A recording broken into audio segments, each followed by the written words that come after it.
SuperTalk Mississippi media production. This is Gerard Gibert, and thank you for listening to MidDays here on SuperTalk Mississippi. MidDays with Gerard Gibert is on the air. MidDays with Gerard Gibert is powered by C-Spire. Power your home or business with C-Spire Fiber. To learn more, visit supertalk.fm/C-Spire. C-Spire Fiber powers SuperTalk Mississippi.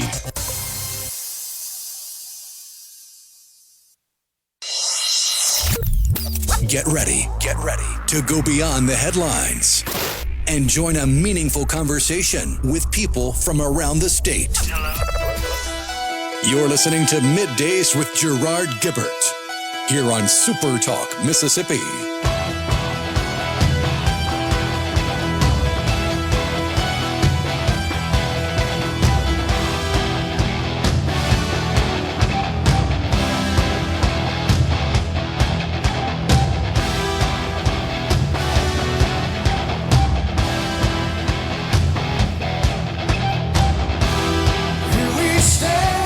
Good morning, everyone, and welcome to Midday SuperTalk Mississippi. I'm your host, Gerard Gibert, on location today in Tupelo, Mississippi for the 2025 Digital Innovation Event. Rhino safe and sound back in the SuperTalk Mississippi headquarters in Jackson. We'll be guiding you through the middle of your day with facts, fodder, and fine music. Rhino, I'm going to call it Shut Down Tuesday. That's what we're dealing with today. Shut down day. The president, as we reported yesterday, unable to persuade Democratic leadership to get on board with passing a continuing resolution, giving the Congress a little time to negotiate the regular order of 12 spending bills for the discretionary component of government. And so it looks like we are headed to a shutdown. We are careening in that direction. Even Vice President J.D. Vance, he emerged last evening and said, yep, looks like we're going to be shutting it down. So I know a lot of folks are exuberant over the prospect of a shutdown. It'd be 12 o'clock tonight, right? Midnight this evening, officially.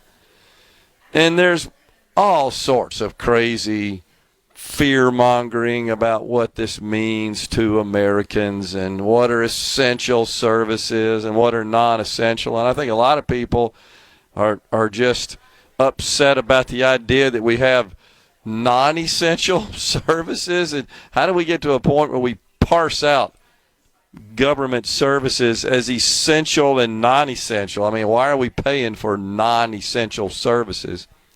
And so it gets a little complicated on what happens, what doesn't happen. And, of course, both sides believe that they will prevail in attributing blame to the other, all concerned, of course, and focused on their political hides. And in this case, I think it's a matter of the Democrats just not wanting to do anything and being contrarian to anything Donald Trump wants to do. The president wants a CR, a continuing resolution, just extending the government in its current state in terms of spending. That's what the president wants. But you got the Democrats who just don't want to, in what in their view would be handing him a victory. I really do believe they're just, he wants this, we want that. And that's where we are in this country. Now, what will continue and what will be stalled? Let's look at what will continue. Medicare, Medicaid, Social Security payments. And by the way, that's a gigantic slice of the government spending pie. Social Security, $1.5 trillion, Medicaid annually, 920 or so billion, in Medicare, 620 billion. So you're looking at $3 trillion between those three programs, major components of spending. Mail delivery by the U.S. Post Service will continue. Veterans benefits and VA loans. This one I'm always sad to see. Rhino would continue, and that's the IRS is going to keep going, unfortunately. Law and immigration enforcement, food stamps and EBT benefits, but they could be paused if this shutdown endures for several weeks. Also, passport application processing, that shall continue. What will be stalled? Certainly diminished significantly. Small Business Administration issuance of loans. Mortgage approvals that would be processed through the FHA, HUD, and USDA. And, of course, the national parks. They could be closed. TSA and air traffic controllers, they are required to work, stay on the job without pay. But you could see some air travel disrupted. You might have some call-ins for being sick, right, since they're not getting paid or some other reason for time off. But that's kind of at a very high level. What's up, what's down, what's in, what's out. But at this point, it looks like that is where we're headed. And as top Democrats yesterday, mainly Chuck Schumer from the U.S. Senate, the Senate Minority Leader, and House Minority Leader Hakeem Jeffries, aren't they something? They were at the White House yesterday at the request of the president to talk about perhaps negotiating a deal, but you knew they had no intention of really negotiating in good faith. They were just there, Rhino, as you like to say, to get in front of the camera, right, and to get themselves out there. That's now, sweet, sweet attention. I have a radical theory about all this. This is, to a great extent, a shutdown, is largely attributed to Alexandria Ocasio-Cortez. And you say, well, how? Well, it is being rumored, and these rumors are pretty strong, that she may seek to be a candidate for the United States Senate, challenging the longtime incumbent, Chuck Schumer, the current leader of the Democratic Party in the Senate.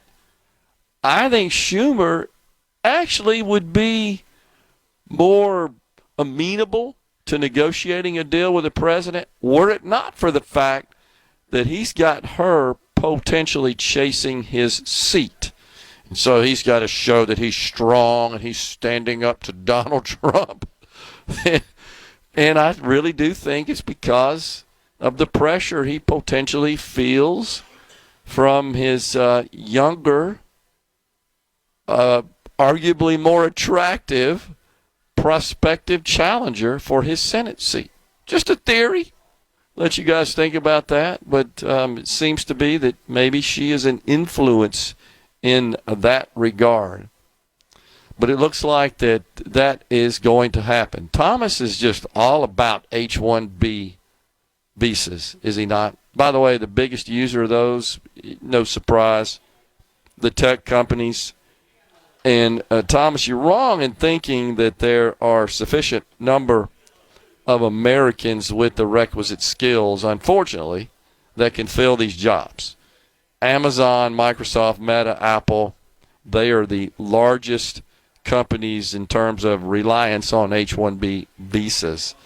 You know what's happened there. The president has put a price tag of $100,000 on new. Now, at first it was rumored that that would apply to existing workers that are in this country on an H-1B visa, and that there would be $100,000 a year fee per worker, which would be extremely pricey. Turns out it's just for new workers seeking those jobs.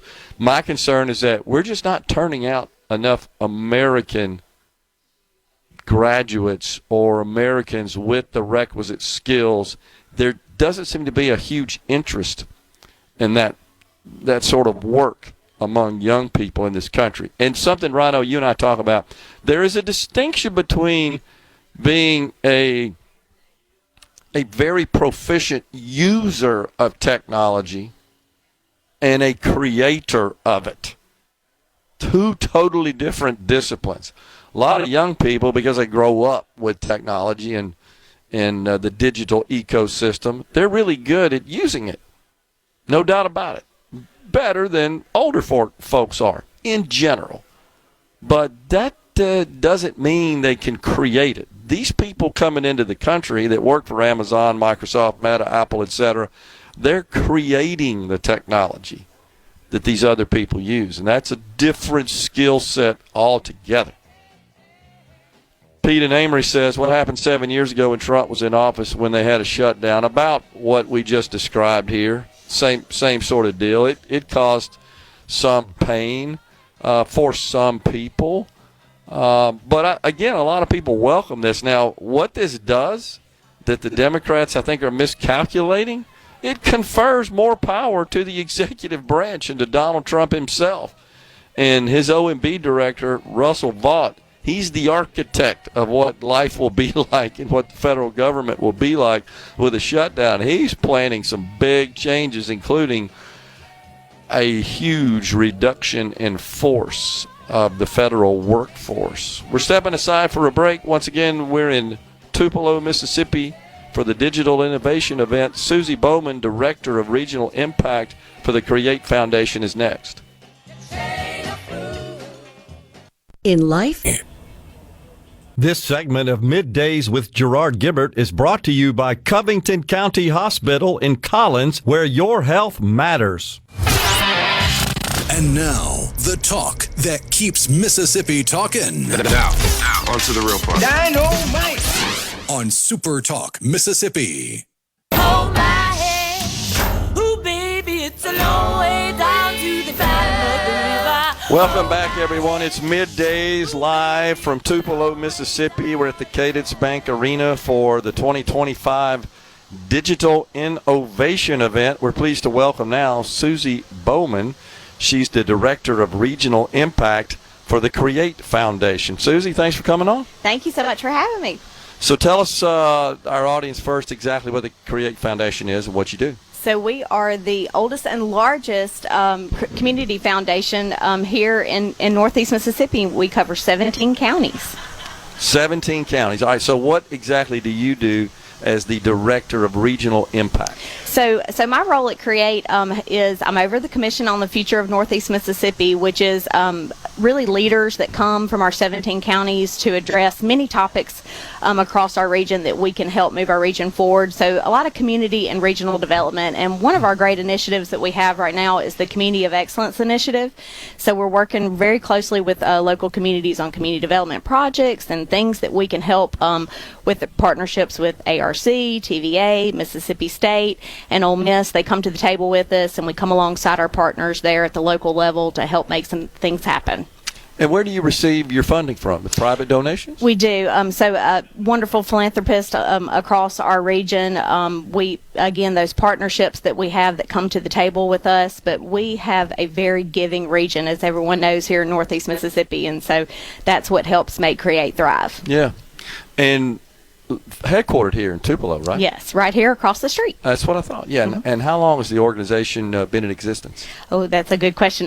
So I know that with the Commission on the Future of Northeast Mississippi, we're celebrating our 30th anniversary. So 1995 was when the commission began. Can you share with us, Susie, just some examples of some of the work you guys have done in the communities in the region, certain causes that you've been involved in? Sure. Again, with the Community of Excellence Initiative right now, we are in our 8th community. So Benton County, for example, we just held 2 forums in Hickory Flat and Ashland where those partners, again, came to the table with us. We held community forums. We had a very diverse population come and tell us what they want in their community, and then we help bring those things to life and help them, give them actionable steps to how to make those projects happen. So serving to a great extent just in maybe a mentorship role? Yes, mentorship and leadership is definitely one of the arms of the commission and Create, and we do that in various ways. So leadership programs that you see pop up across our 17 counties,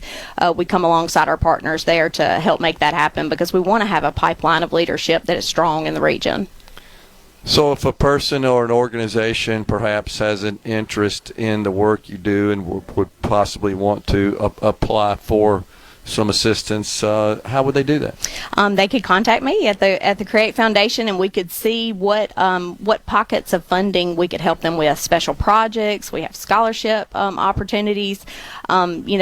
One of the other huge things that the Create Foundation is responsible for is the Toyota Wellspring Education Fund.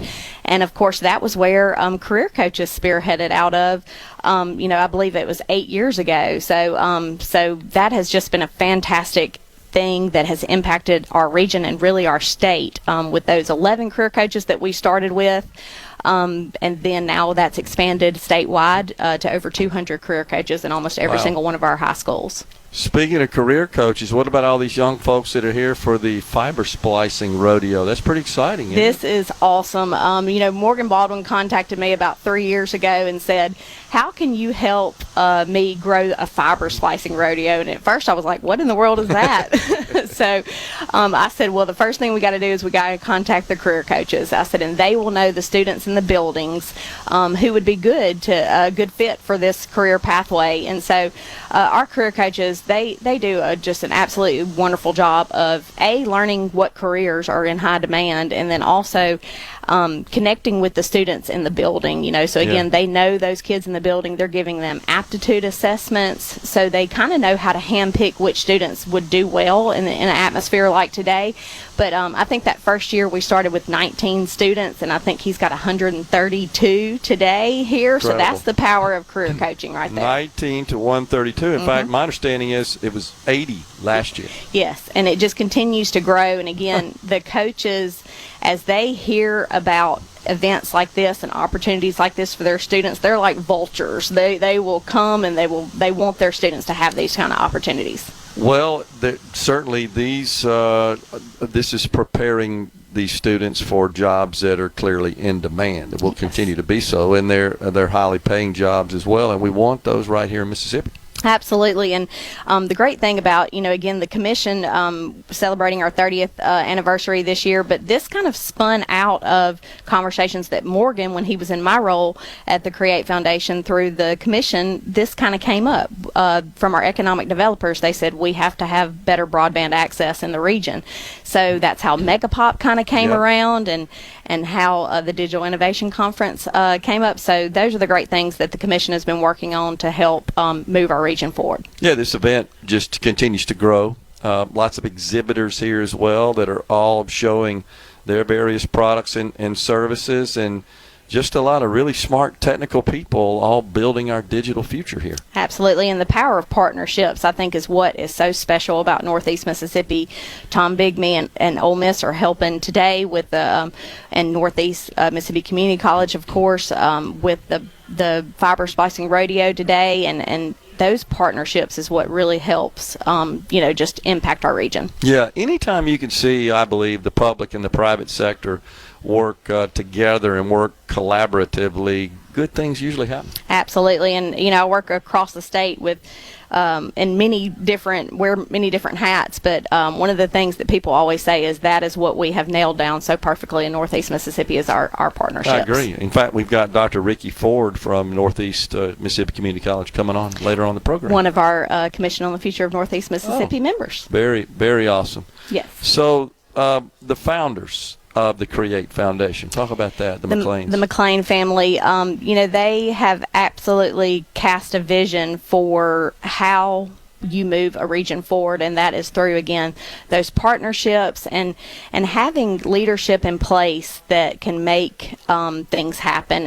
And I love one of the quotes is that nobody's going to come in here and do it for us. You've got to really make that stuff happen at the local level, and we are so thankful with partnerships like we have with the Community Development Foundation here, CDF. We're in the building with them across the street, and so just being able to work and see the things that are happening because of those partnerships, it's been really exciting to watch, and I'm excited to see what the next 30 years looks like for the commission. Yeah, it's such a true statement, isn't it? When you, rather than just talking about things, you actually get out and do things. Absolutely, making things happen. Yeah, just special. This event overall is a big event, as we talked about, keeps getting bigger. Does that in any way, does it sort of boost the Create Foundation? Certainly it's just the knowledge of the organization, right? It's exposure. Absolutely. We've been a big sponsor of this for years now, and technology continues to advance, and we know we don't want to get left behind here in Mississippi, and especially in Northeast Mississippi. So I think the Innovation Conference has been great because it helps us see what's coming down the pipe. We're really excited at the panelists that Morgan has pulled together for this event. I got to listen to your panel last year. I mean, there's so much that we need to be exposed to get ready for this technological boom that we're fixing to see here in Northeast Mississippi.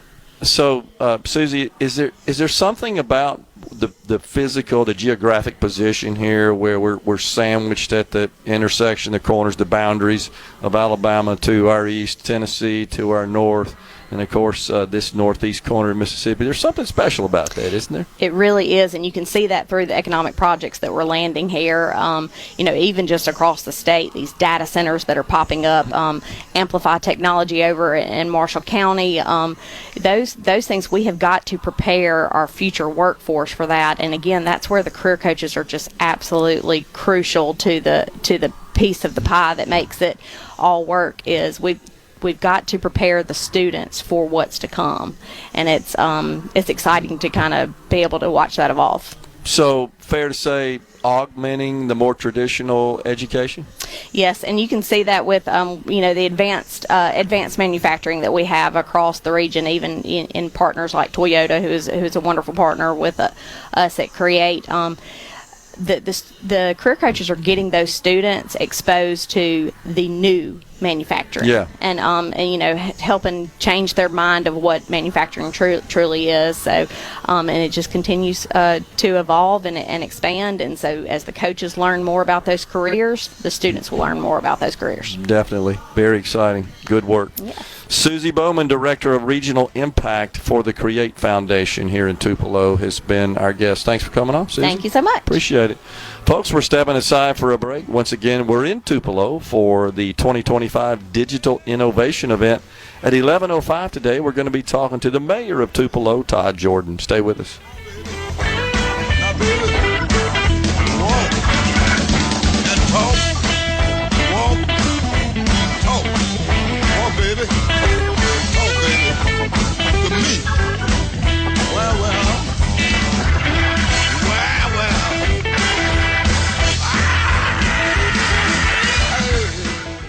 From the Zebra Middays with Gerard Gibert. It is on SuperTalk, Mississippi.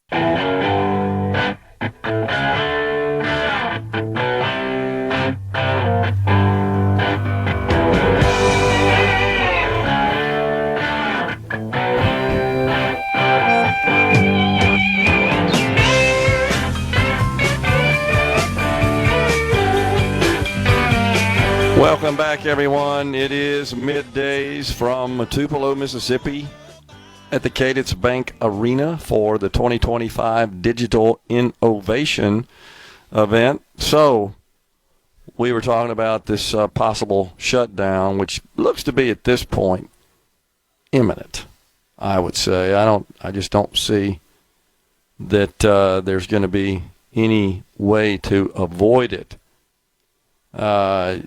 Because they pretty much just stopped negotiating and talking, and a vote is scheduled this afternoon, and both sides are betting that they'll be able to leverage it to their benefit politically.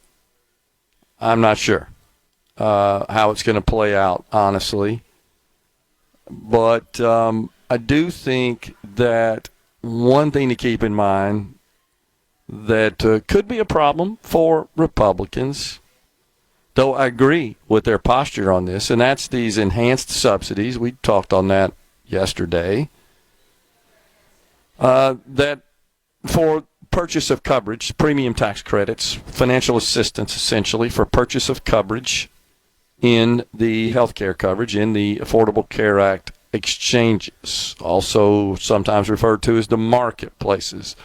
Also commonly referred to as Obamacare, and that's just any policy that is purchased in the ACA exchanges or marketplace, whichever term you want to use it, any coverage bought there usually is kind of referred to as Obamacare. It's commercial coverage. It's not government coverage. It's commercial insurers who sell that coverage in the exchanges, and it's available to those who are not able to get what's defined as affordable coverage from their employer, or there are a bunch of people in this country who are self-employed, or they work in small businesses and they're not required, not mandated by law to offer coverage, and so everybody's on their own. Very typical in small businesses. And so they go to the exchanges and they buy coverage as opposed to obtaining it through their employer, and they're eligible based on their income level for subsidies, federal assistance, up to 400% of the federal poverty level. You're available, and actually you can go beyond that, but the cap is still a percentage of your income. So once you get beyond 400% of the federal poverty level, it kind of becomes moot because coverage generally costs less than what the maximum is. So the maximum from a percentage subsidy perspective, which is based on your income, basically it says, hey, if you make X dollars, your coverage cannot exceed a percent of the income you bring into your household. Any coverage above that percentage, the federal government sends you money. Actually, they send the carrier the money, but they subsidize it. That's how it works. It's not like here's X dollars for you to pay for your coverage. It's like, okay, you make this much. The percentage that you have to pay under the law is X percent. The coverage you're buying exceeds that by some dollar amount. We'll cover that excess. That's the way it works, in the form of a tax credit. But that's what's going on here with this big shutdown deal, and I think that we should let those enhanced subsidies expire. I really do think it makes sense to do so. So just so you know, the cost of those subsidies per year now runs $130 billion. $130 billion a year of welfare. I mean, you have to call it what it is. When you're subsidizing an individual spouse, an individual in their family with federal assistance, that's welfare. You really can't sugarcoat it. It's what it is, $130 billion. Now, I know, Rhino, you like to talk a lot about how the Affordable Care Act made coverage unaffordable. Did a little research on that. To your point, since 2014, and that's really when these insurance reforms in the law, which was passed in 2010, that they all were implemented in 2014. It gave insurers some time to get ready for all the reforms passed in the law. Premiums have increased by 80%, more than doubled since 2011. Double. I think most people listening could say, yeah, that's about right. I can attest to that. That's been my personal experience. Well, they are projected to rise another 15 to 20% next year. And that's in spite of the fact that we're spending a record amount on these premium subsidies, $130 billion, and enrollees still pay average deductibles of $5,000 and out-of-pocket maximums of $21,000, while 1 in 5 of their medical claims are denied. So if these COVID-era premium subsidies, if they're allowed to expire, then what you're probably going to see, which is what the Republicans want, and the Democrats are fighting to extend them and make them permanent. And if that happens, what you're probably going to see is a whole bunch of people drop their coverage. 24 million in the country are insured through the exchanges. It, as you can imagine, it increased dramatically after Biden signed the American Rescue Plan, which increased the subsidies, so-called enhanced subsidies. Are we surprised that a whole bunch of people, when they saw, I can get free coverage over here? And this is an argument I've been making. Instead of expanding Medicaid, we should be promoting the availability of this commercial coverage in Mississippi. If your income is up to 150% of the federal poverty level, your premiums are zero. It's equivalent to Medicaid, and you can get what are called cost-sharing reduction subsidies to cover your out-of-pocket costs.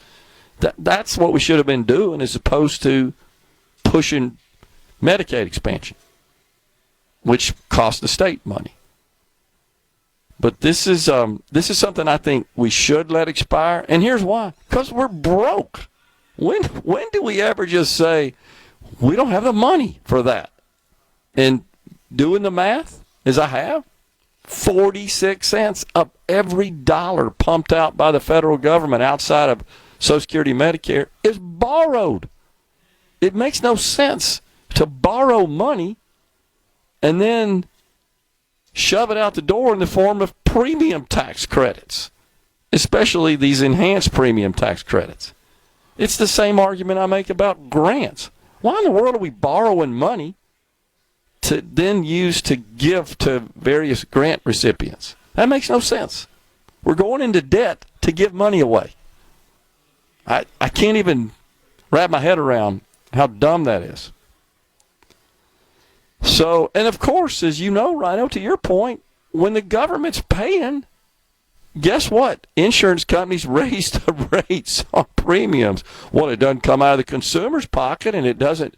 I can raise my rates, and that doesn't make my coverage uncompetitive, because the government caps the amount each enrollee pays as a percentage of their income, starting at 0% all the way up to 9%. And that's what needs to be talked about and considered. So there are all kinds of different ways of dealing with this, such as association plans, direct primary and specialty care, health share ministries, crowd sharing arrangements. This is the way to address this issue, and getting the private sector more involved in helping people obtain affordable the way you address the issue goods. is you repeal Obamacare. Yeah, and so I think what would happen, to your point, is if you did that, all these other things I'm talking about would spring to life. That's the point. You would see an expansion of association plans. And all that really means is, so people that work for an employer that offers coverage, they have access to more affordable coverage that's typically paid for by their employer, some of it, not all of it. Very few employers cover the full cost. Most employers cover some percentage of the individual employee only. The family coverage, you're on your own. But what association plans do is make a lot of the coverage that's only available in the group market available to individuals who can form so-called associations and have the same sort of access and buying power and access, as you know, to the provider network.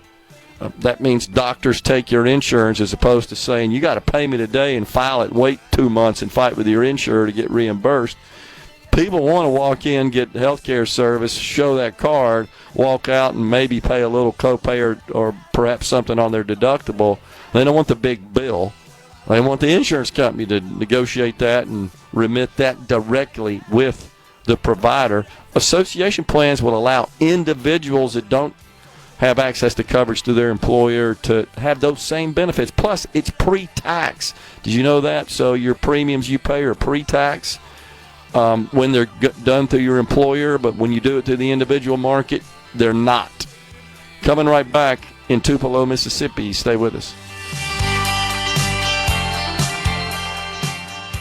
If you're feeling anxious about... You know what that means. Middays with Gerard Gibert. We'll do it live On SuperTalk, Mississippi.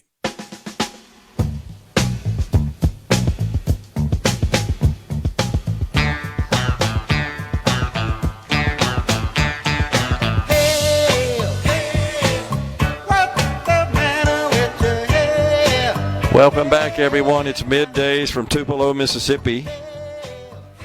We're at the Digital Innovation Event, the 2025 edition at the Cadence Bank Arena on Main Street in Tupelo. Mayor Todd Jordan will join us after the break at the top of the hour. So just, I know, getting into the weeds a little bit on this whole ACA subsidies deal, here's what does concern me that I think we need to be aware of. Folks are going to be receiving notifications for the enrollment period about their premiums next year, and with the enhanced subsidies right now scheduled to expire at the end of the year, that means premiums will be going up for many people who obtain their coverage in the exchanges. Well, they're going up for everybody, honestly, but some more than others. Just depends on the number in your household and your income level. But if you think about that going out to everybody, there's a lot of people that aren't like our audience that keeps up with this stuff and stays informed that don't know this is going on. Just absolutely don't know. And they're going to get this notice, and they're going to see their premiums are going up. My fear is most people blame the person in the White House for everything bad or good that happens. That's just the way it is in our country. Though the president really doesn't control everything they think they do. And so the concern I have is that there's a negative reaction towards the president and Republicans when they find out, that's because the Republicans let the Biden-era enhanced subsidies expire, which is in the best interest of the country, in my view, because, like I said, we can't afford it. We're just borrowing money to provide these subsidies to you. But people don't care. All they care about is that their costs are going up. And so there could be some political retribution, if you will, along those lines for that purpose. So a household of four, by the way, just looking at a typical household of four, the federal poverty level, 100%, is $32,250, it looks like. So if 400% of the federal poverty level puts you at roughly $130,000, and $130,000 when the subsidized coverage, it actually taps out at 8.5%. So there is certainly, the way coverage has been going up, I would say that coverage for a family of four is more than 8.5% of the $130,000, which is about $10,000. Yeah, it's definitely more than that. So there's some benefit even for those at 400% of the federal poverty level based on the current subsidy model. But I still think, and again, people are going to be upset when they see this, but it just makes sense to me that we let these enhanced subsidies expire, if for no other reason because we're broke. I can't say that enough. We're in a deficit spending continuum, and we need to do everything we can to rein in that spending. Well, that's a huge component of spending, $130 billion a year. And so it makes sense to do that. The Democrats will gripe, and they will jump up and down, and they will scream, and there's also a lot of fear-mongering as well. It's also true that should this happen and we return to the Obama era, pre-Biden era ACA premium subsidies, you've actually got a lot of people who have access to employer-sponsored coverage that go to the exchanges to buy their coverage, and so they would return. They do because it's deemed as unaffordable, but when we return to the Obama era calculations for that, they'll go back to getting it through their employer, which makes perfect sense. So for those reasons, we should certainly let it expire. This just in, by the way, guys, speaking of health care, the White House is going to announce Trump RX today. This is a website that is going to be operated by the federal government that would allow direct-to-consumer purchase, sale of drugs, of prescription drugs. Interesting. Also, Pfizer plans to lower prices on several of its medications in the U.S. That's according to a Pfizer spokesperson. So this is interesting. So we could have the federal government selling drugs directly. Now, that won't bypass the pharmaceutical companies. They'll welcome this because they still get the drugs from the pharmaceutical companies. This bypasses the pharmacists, the retail pharmacy operations. Interesting. This just literally announced within the last hour. Of course, Pfizer and the drug companies are supporting this because they'll be selling their drugs to the federal government for distribution through the website as opposed to directly to pharmacy retailers. We're stepping aside for a break. It's Mayor Todd Jordan after Fox News and SuperTalk News. Of Middays with Gerard Gibert is brought to you by the Mississippi Business Journal. Visit msbusinessjournal.com. Scott Coopwood, publisher and president. Welcome to the show that challenges you to think deeply, and look beyond political posturing. You're listening to Middays with Gerard Gibert here on SuperTalk Mississippi.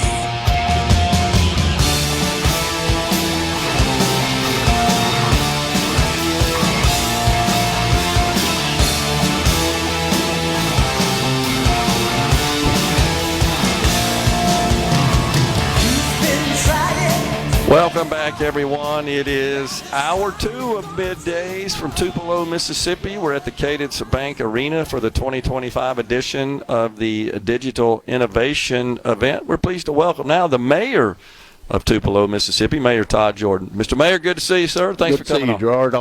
Always glad to be on. Yes, sir. So this event, Mayor, you got to be proud, man. This thing keeps getting bigger and better, and it has generated lots of interest. It brings a lot of people into the city of Tupelo. Well, it does, and you look around, and it's all age groups. It's the high schoolers, it's the middle age, it's the people kind of like me that don't know a lot about technology, but they have to learn because of their profession. So it's this conference center, when it was built 5 years ago, these are the type conferences we were hoping we'd get, and we just continue to grow that month after month. It's a great facility, and I'm not sure that cities the size of Tupelo have a facility like this. It's kind of unusual, isn't it? It is. I believe we have the largest arena for our population in the United States. I believe that. And last month we only had 4 days in this conference center. We did not have something going. Wow. 2 weeks ago, our hotel occupancy rate on a Friday night was over 96%. On a Saturday night was over 97%. So we've got another weekend, couple of weeks coming up, be the same. Wow. And when they're in the hotels, that means they're in the shops and the restaurants as well, right? That's right. We had a concert down here Friday night, Paul Thorne, Cedric Burnside, and John Clayton White, and we had a bunch of Tennessee and LSU fans there. So we're putting them in for everywhere. That is awesome. Give us an update. What's going on in Tupelo? How you doing? Gosh, we're rolling pretty good. We've got our big economic development target project coming. We opened bids 2 weeks ago on a road behind there, got a good bid. It's going to be about a $16 million project. Wow. And it hopefully will alleviate some of the congestion around the mall. Now, once Target gets in and some of the other developments, that will get a little more congestion, but that's the big one right now. We just opened last week our new playground on the west side of town, went by last night, and there were probably 250 kids at 7 o'clock there. So it's got handicap swings, it's got everything. And, we've got a couple of other projects going, so things are busy here in Tupelo. What's your fiscal situation look like, your budget? We're looking good.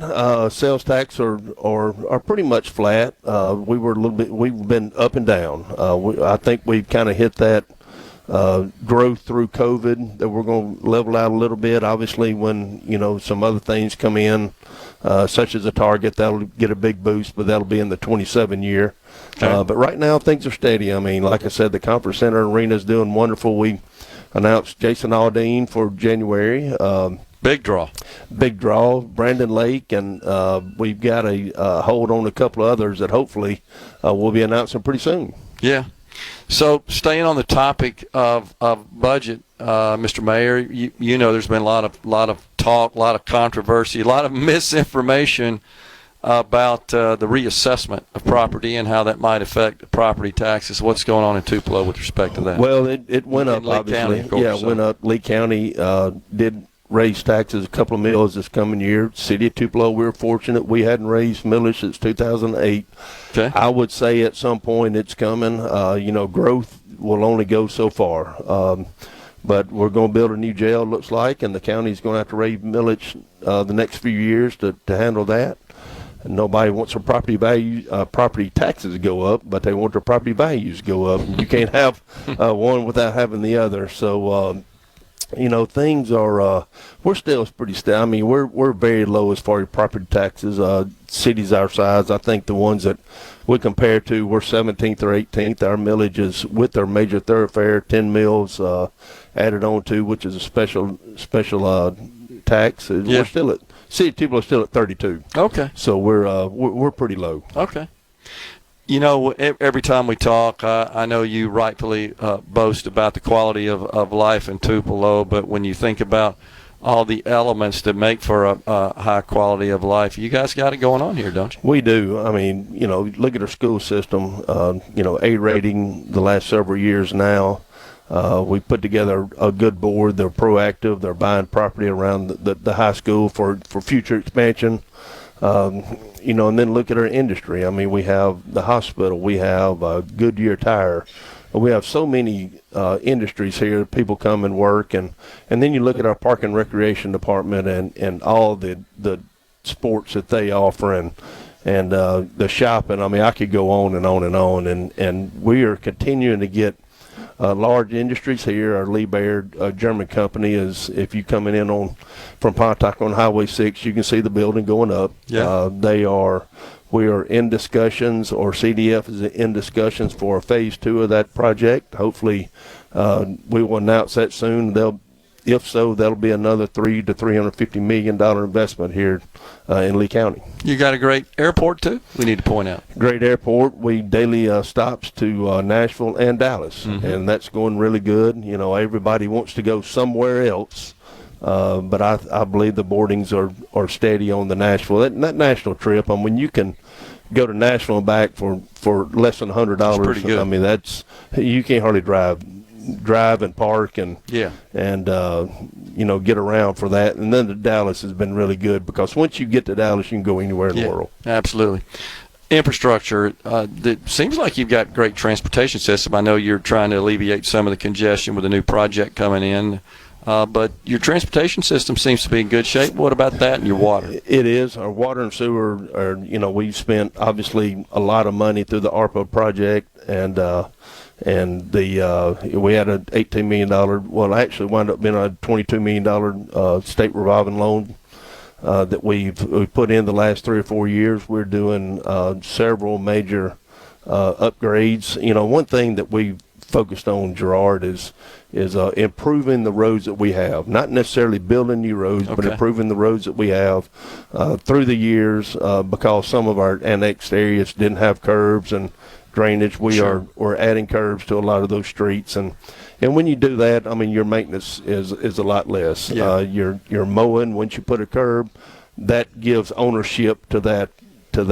property owner. They will maintain that. We don't have to maintain it quite as much. So that's one of my huge pet peeves. So you go through the city, one side of the street has curbs, the other doesn't. We're trying to share a lot of that up.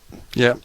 You and I were talking before we went on the air. The Speaker of the House has made it clear, as you well know, that education freedom, school choice, the top priority, his priority, Speaker Jason White, as we approach the 2026 session. You got great schools here in Tupelo, of course, as you pointed out.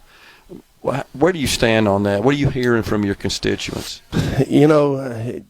Anytime you have a good school district, you don't want anything to be disrupted. Obviously, Tupelo is largest high school in the state. We have great facilities, great administration, great board.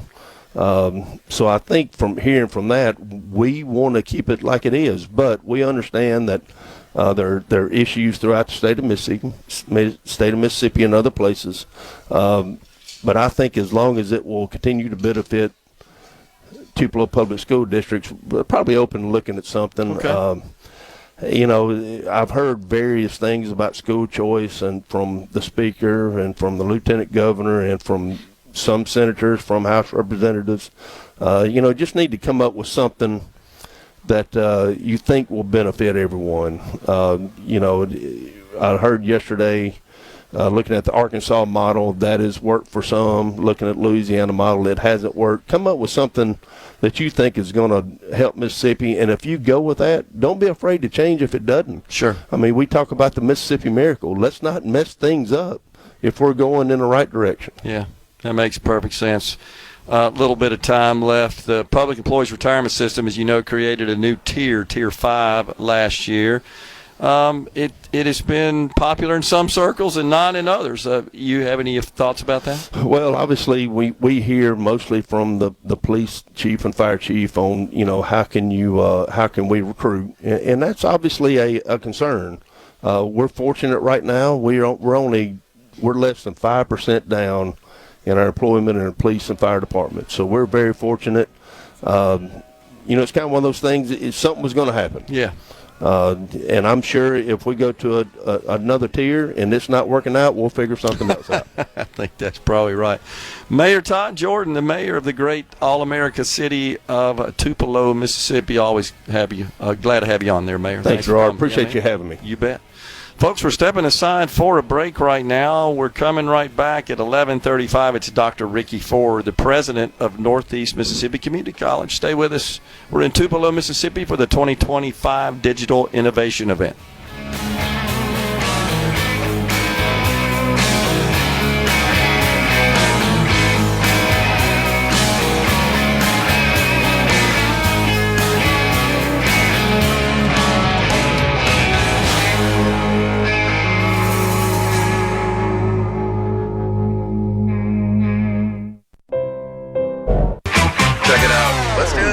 The talk that keeps Mississippi talking.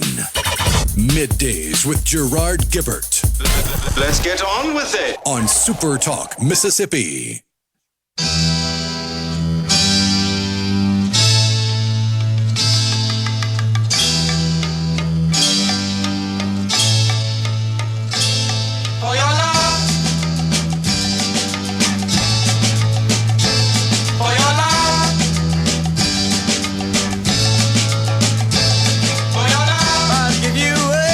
Welcome back, everyone. It's Middays from Tupelo, Mississippi. We're at the 2025 Digital Innovation Event. Rhino, I got a question for you here. Please explain to me, who in the hell is Bad Bunny? I had to double check because I thought that was the Catch Me Outside girl, but apparently that's Bad Barbie. That's awesome. Apparently he's a Puerto Rican musician that doesn't have many songs in English, but he's going to be performing at the Super Bowl halftime. So my understanding is it's something we've been talking a lot about, and I don't know, maybe people just view me as an old-fashioned, old fuddy-duddy, but I just am not into all this profanity. And I'm not saying I'm a prude, and that when I'm around the guys in the locker room setting or the golf course, yeah, I can engage in that as well. But in the public, the way people are, isn't this person one who does that, includes that in their shows, this Bad Bunny nut? I've seen pictures of it. I don't think I've ever knowingly listened to a single song they've produced.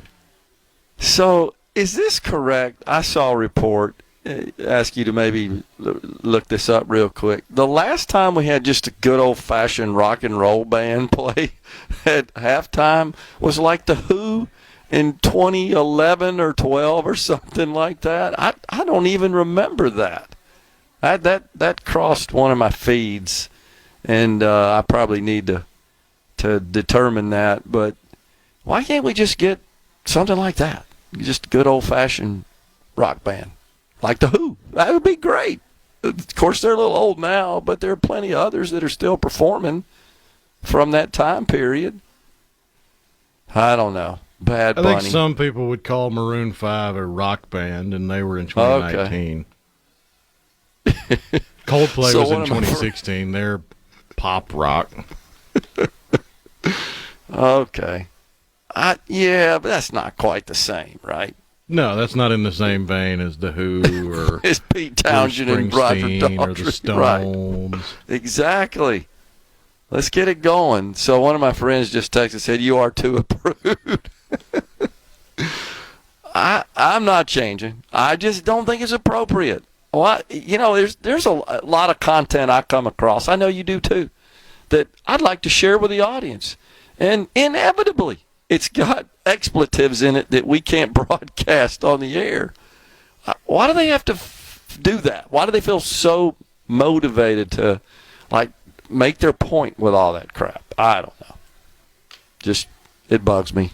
But I'm told, I shouldn't say that, I'm not told. I just been seeing some articles that this Bad Bunny person who's performing at the halftime show next year is also one who engages in such language.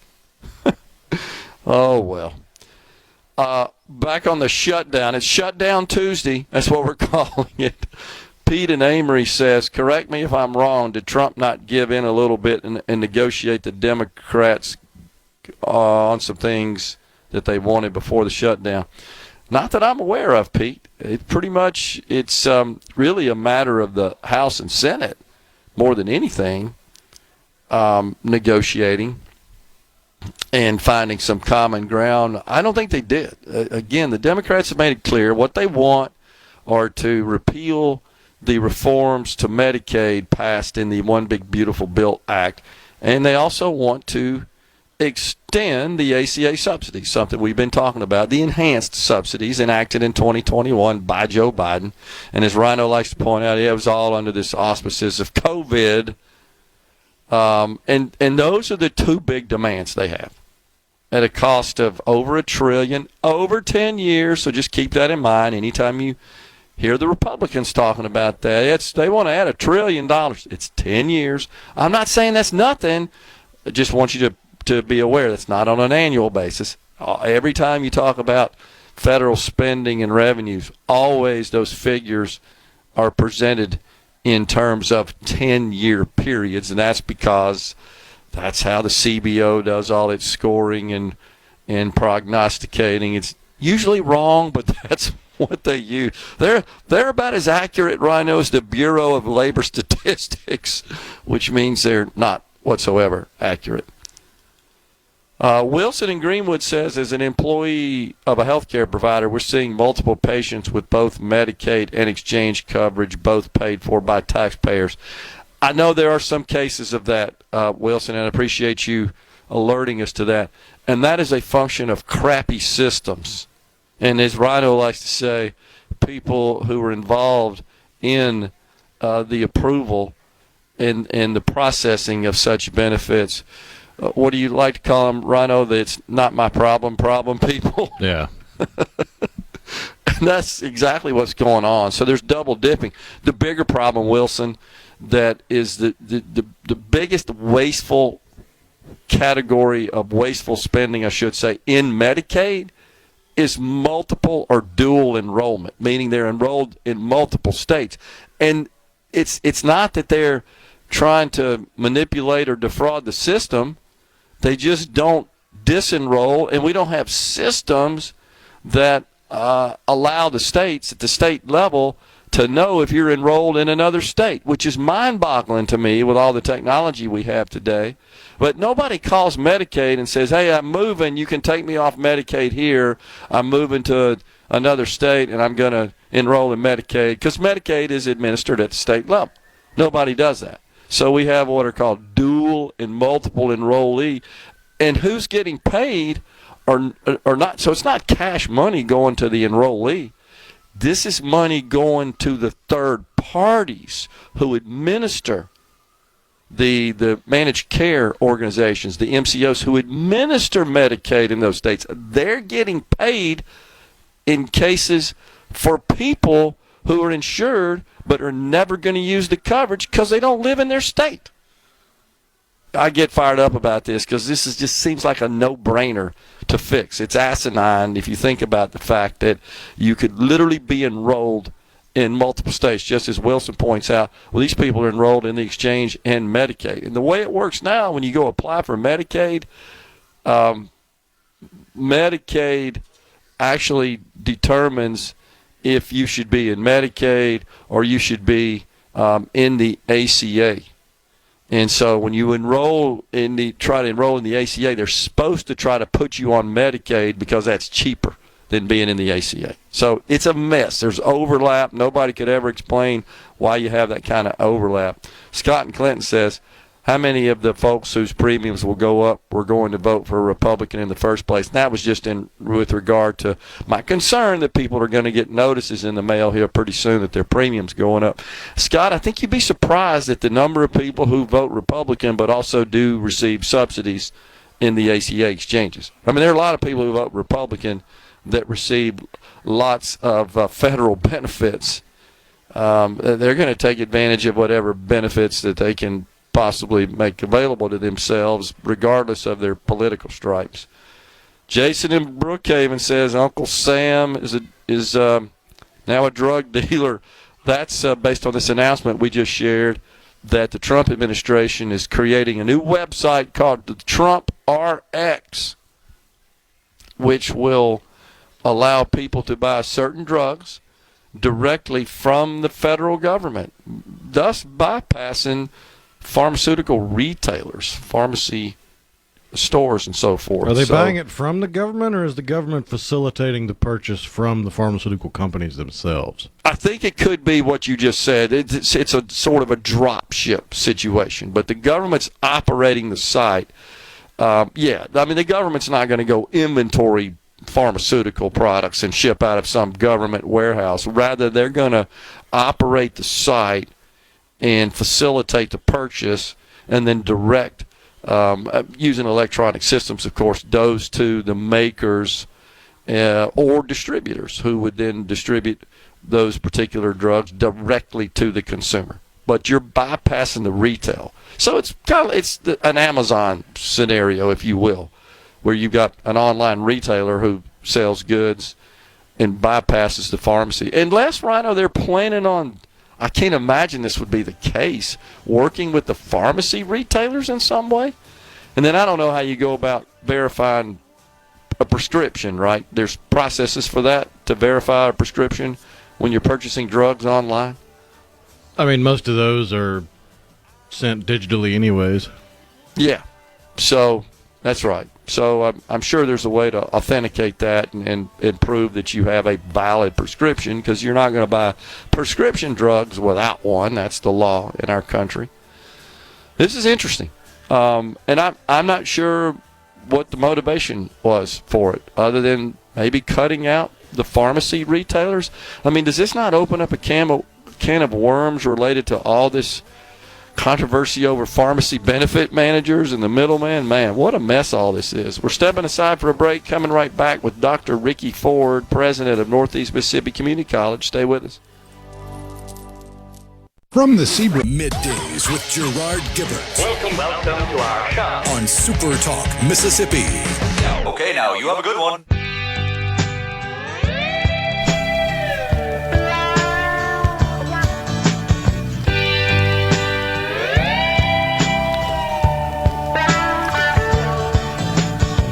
That's David Gates and Bread bumping us into this segment. Thanks for that, Rhino. Once again, we're in Tupelo at the 2025 Digital Innovation Event. We're at Cadence Bank Arena, but we welcome now Dr. Ricky Ford. He is the president of Northeast Mississippi Community College. Dr. Ford, good to see you, sir. Thanks for coming on. Oh, great. Thank you. It's always a pleasure. This event, as we were talking to Mayor Todd Jordan about earlier, it just gets bigger and better every year. This is quite the deal for a community of this size, right in your backyard too. Oh, absolutely, absolutely. And with everything becoming so digital, and so digitized, it only expands and has a ripple effect on everything, from our students in high school all the way up through college and all the way out into the workforce.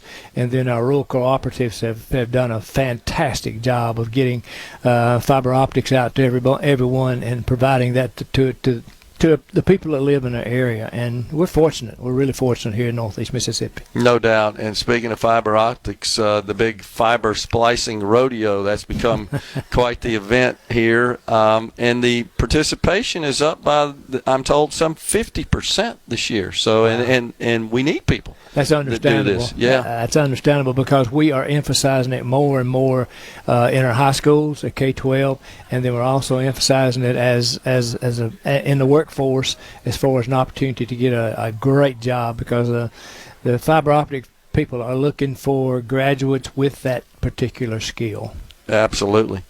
So we are blessed here, Dr. Ford, in Mississippi, with a fantastic community of community colleges. They do an awesome job of preparing students for their professional lives. I believe it's the best system in the country, personally, but you guys are a big part of that at Northeast. Tell us what's going on there. Oh, absolutely. And, when you look at community colleges, and I'm going to speak on behalf of all 15 community colleges in Mississippi, we emphasize not just one part of the state of Mississippi. We emphasize everything from economic development to academics, all the way up to getting people into the workforce. And one of the things that we really emphasize is getting students to graduate with a skill. At Northeast, I mentioned a moment ago that I'm getting back to meet with our Health Science Advisory Committee, and this is a committee that's made up of representatives from all of our clinics and hospitals that we serve in Northeast Mississippi, and they come in and they look at the curriculum, making sure that the students they get have the necessary skills in order to be successful in their clinics and their hospitals and that type of thing. And if they're not able to perform at the expectation and the high expectations of that hospital, then we have failed that student. Sure. So it's important that we do that. Workforce is no different. We had a workforce council meeting, which is made of representatives from all of our manufacturers and industries in Northeast Mississippi, and we get together and make sure that the curriculum that we have for our students matches the needs of those industries. Therefore, they're guaranteed of getting students that knows what's going on when they come to work there. So when I say that, I'm saying that for all 15 community colleges, because our number one priority is to put out skilled workers, because that's what's going to move the state forward. That's what's going to get industry to move in here, and there's your economic development aspect of it. Absolutely. So Dr. Ford, it hasn't always been that way in academics, has it? I mean, this is kind of a fairly recent phenomenon that the academic community and industry are working together to tailor the programs in the educational setting to, as you say, produce these skilled workers where they're ready to hit the ground running and go to work right out of college. Absolutely. And, we tell high school seniors, we visit with them annually on several different occasions, and we tell them, if you get this skill, you can go to work and go directly into the workforce after 2 years, 4 semesters, sometimes 3 semesters, sometimes 2 semesters. And then also Mississippi State University and a couple of other colleges, but particularly Mississippi State, has developed a Bachelor of Applied Science. So in other words, if they get a degree in any of our CTE programs, they can transfer to Mississippi State and even get a BS degree in that also, which makes them a little bit more apt to get a higher paying job. So some want to do that. Some want to transfer on to a university and do that.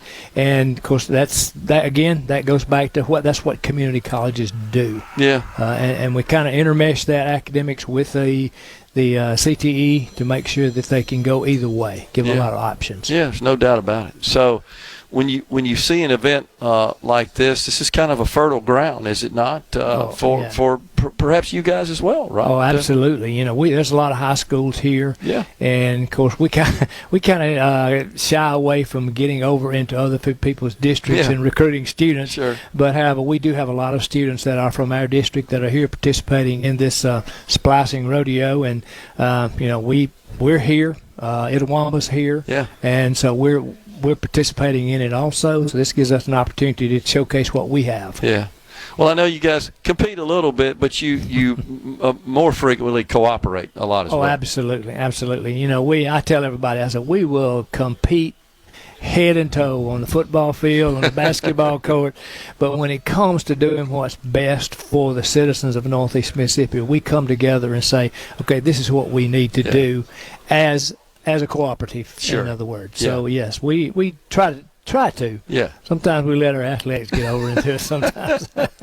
And you got a great board that meets down in Jackson as well, right? Oh, absolutely. The Mississippi Community College Board, they are a coordinating board, and they fully support the things that the community colleges are doing, and we fully support everything that they're doing on the community college board. So Mr. Kell Smith is the commissioner of community colleges, and he and his staff do a fantastic job. And when we meet, they meet with us, and so make sure that we're on the same page. Yeah.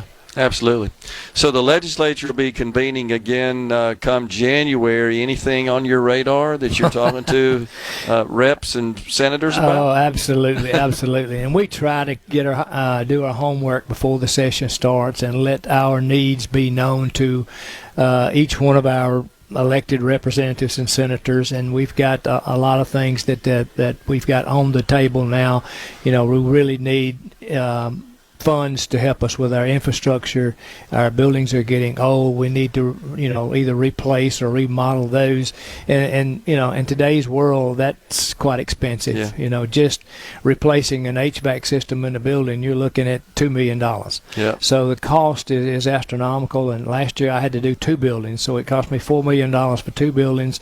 And we're just trying to get money through an educational enhancement fund, bond funds, or whatever it can be, in order to meet those needs. And it's not just Northeast, it's all community college. So we have those requests in place, and we'll share those.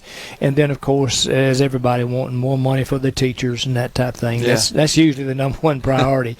I have some concerns going forward with teacher pay and those type of things that we may be getting a little bit behind. Yeah, I've seen some reports on that as well, and it seems like it was just yesterday a K through 12 teacher pay was enacted, but not a whole lot of action in the community college world, right, in the state of Mississippi with respect to pay increases. We had this thing called mid-level. We wanted to be somewhere between K-12 and IHL as far as the salaries, but now we've got the K-12 system salary scale has now bypassed us. Okay. So we're now, and I'm just going to lay it on the line, we're about starting teacher with a master's degree. It's about $39,000 at a community colleges, and it's about $41,000 with a BS degree at a K-12 institution. So they've bypassed us there. And then, of course, with this new tier of PERS coming in, it really concerns me being able to recruit the teachers that we need, because, people look at retirement as part of the package. Have you voiced that concern? Oh, yeah. We have, and it's still in the infant stages, and hopefully it'll be revisited by the House and the Senate both, and they'll say, we really need to take another good look at this. They've received, as lots of feedback on this. And I'm thinking it was very smart of the Senate last year and the House too, when they said this is not going to go into effect until March of 26, which gave them time to get more feedback and really do some thinking about it and maybe come back with another plan. So I'm hoping that's what's going to happen in the next session. Anything you guys are doing, we got about a minute left here, just to keep the interest going, to recruit people into the community colleges, just changes you're having to make, and maybe just imagine a different setting than it has been traditionally? I think we started this probably about pre-COVID, we started infusing technology in a big way into our teaching process. Okay. And once we did that, we became an Apple Distinguished School.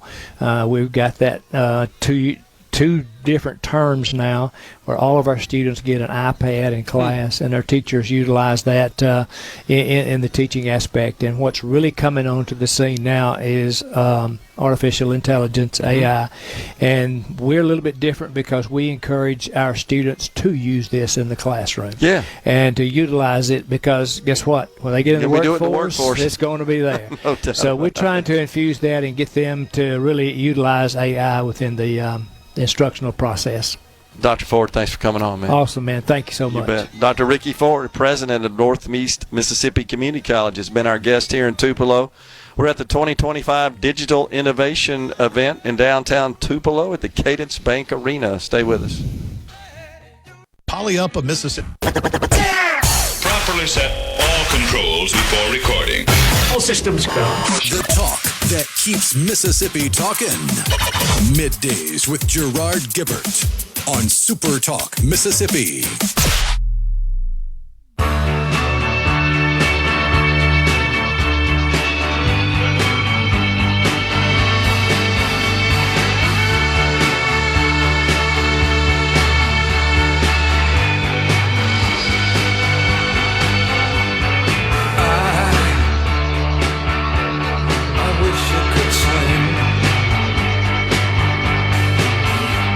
Welcome back, everyone. It's Middays from Tupelo, Mississippi at the Cadence Bank Arena in downtown Tupelo for the 2025 Digital Innovation Event. So I need to apologize. I failed to chat with Dr. Ford about an announcement just made regarding Northeast Mississippi Community College, where they have established an aerospace lab with Northrop Grumman, the big aviation technology company. And so this facility provides hands-on training and advanced manufacturing, composite materials, fabrication, repair, inspection. Composites, big part of aircraft and aviation these days. So that's big time. So, and of course, consistent with Northeast Mississippi Community College's mission, their goal here is creating the skilled workforce necessary to take on the careers offered in the aviation industry and especially in the innovative aspects, the innovation aspect of that. Northrop Grumman, huge driver of such. So this is a partnership. This is always so good to see when you've got a community college, an educational institution that is partnering at the college level here with industry, and in this case directly with the company Northrop Grumman. So, and this is at the Corinth campus. This really, I think, is a poster child, if you will, for the synergy that can be established between industry and education. I just think we're going to produce way better educational outcomes and get students ready to enter the workforce with the skills that employers need. So good job, Northeast Mississippi Community College. So Dave in Madison says, we're driving our country off a cliff, fiscal cliff. Dems lost budget reconciliation vote months ago and now want to relitigate the decision. Too much spending with no revenue. We need to balance budget, a tall if not impossible task. So this is where you're right, Dave, but you got to keep in mind what was done a couple of months ago with the One Big Beautiful Bill Act didn't really so much address this discretionary component of government, which is actually appropriated by the Congress. Crazy as it sounds, the Congress doesn't appropriate about 74% of spending. It's on autopilot. It's based on statute.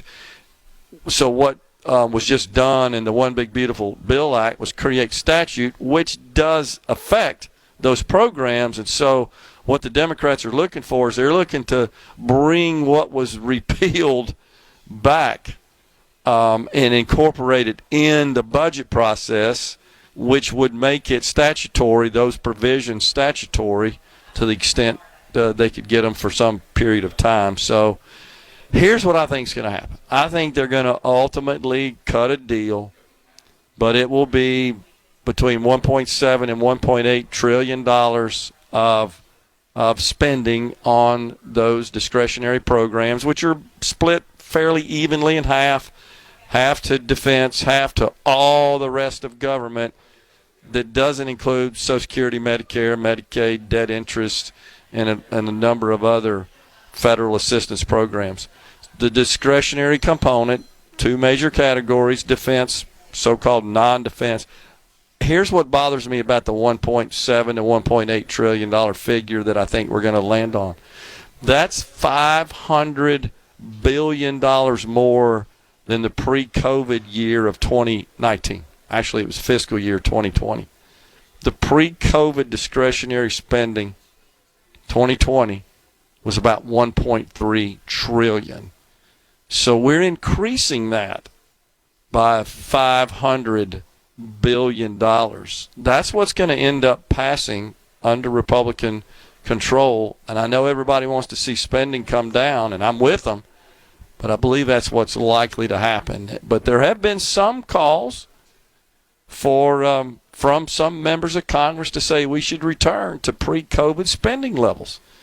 I think I've even heard the Speaker of the House, Mike Johnson, mention that a couple of times. Man, I'm all for it. And hopefully when they go through regular order and pass these 12 appropriations bills as opposed to just kicking the can down the road for a few months through the continuing resolution, we will get 12 spending bills that will take us back to the COVID era level of spending, or the pre-COVID era, I should say.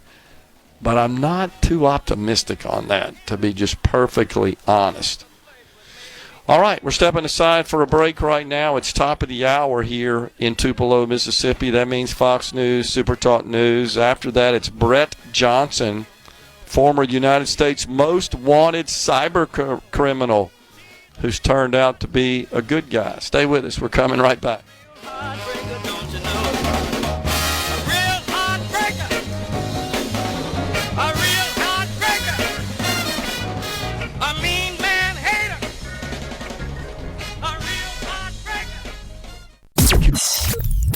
Get ready to go beyond the headlines and join a meaningful conversation with people from around the state.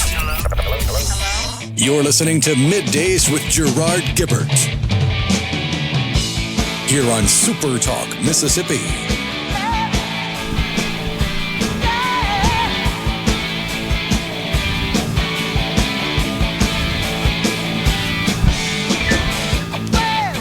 Welcome back, everyone. It's hour 3, the afternoon portion of MidDays, now live from Tupelo, Mississippi, at the Cadence Bank Arena for the 2025 a digital innovation event. That's what we're here for, the 2025 edition. On this, I'm calling it Shutdown Tuesday, because it looks like the government is about to be shut down. We're pleased to welcome now Brett Johnson, former U.S. most wanted cyber criminal, turned into you're a white hat guy now, right? Well, I wouldn't. Is that what you call it? That I would not call me a white hat. Okay. Well, brown. I mean, are you in the middle or what? You're not a black hat guy. I'm not a black hat, but I'm just the guy that's trying to be a better person. Okay, I love it. I love it. So, all right, explain the background here. Former, right? Most wanted cyber criminal.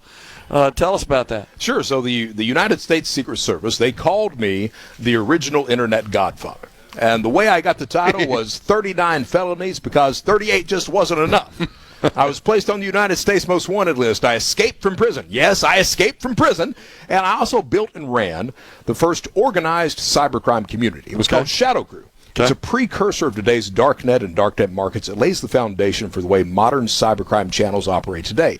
Those 39 felonies had to do with refining modern financial cybercrime. So whatever you want to think about, credit card theft, phishing schemes, tax return identity theft, account fraud, whatever, I was on the ground floor of developing, implementing, refining, outright doing it. And let me tell you, that does get one sent to prison, deservedly so. I'm going to guess mid to late 90s time frame, a little beyond that maybe. So Shadow Crew went up. The first site I ran was called Counterfeit Library.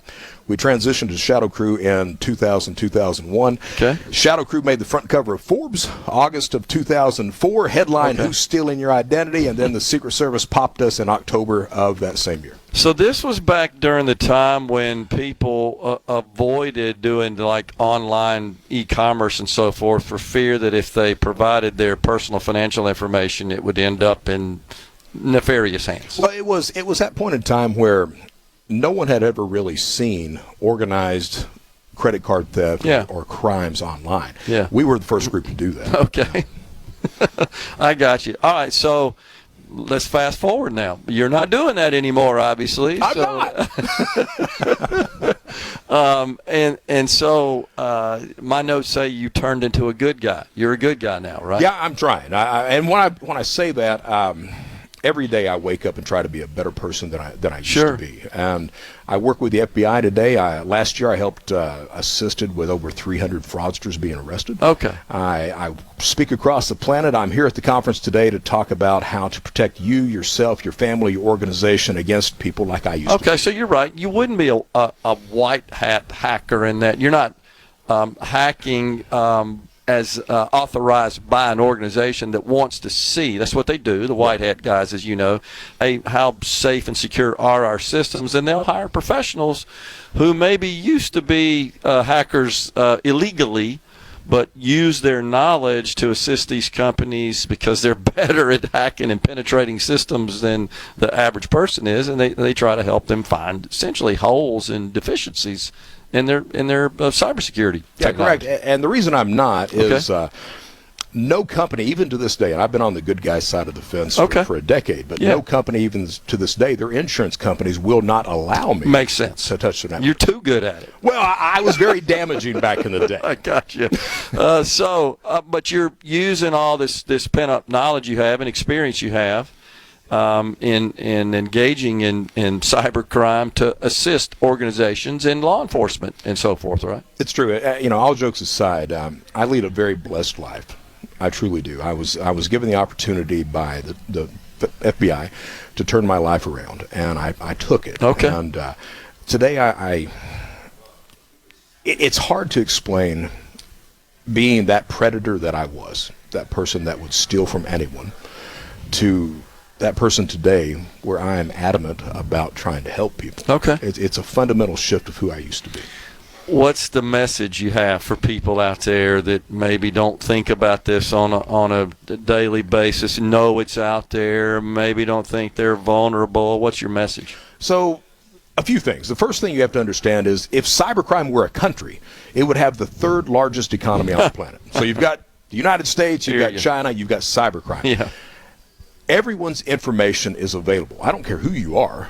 Everyone's information is available. If you understand that, then the question you should be asking is, hey, how do I protect my information? No, not that.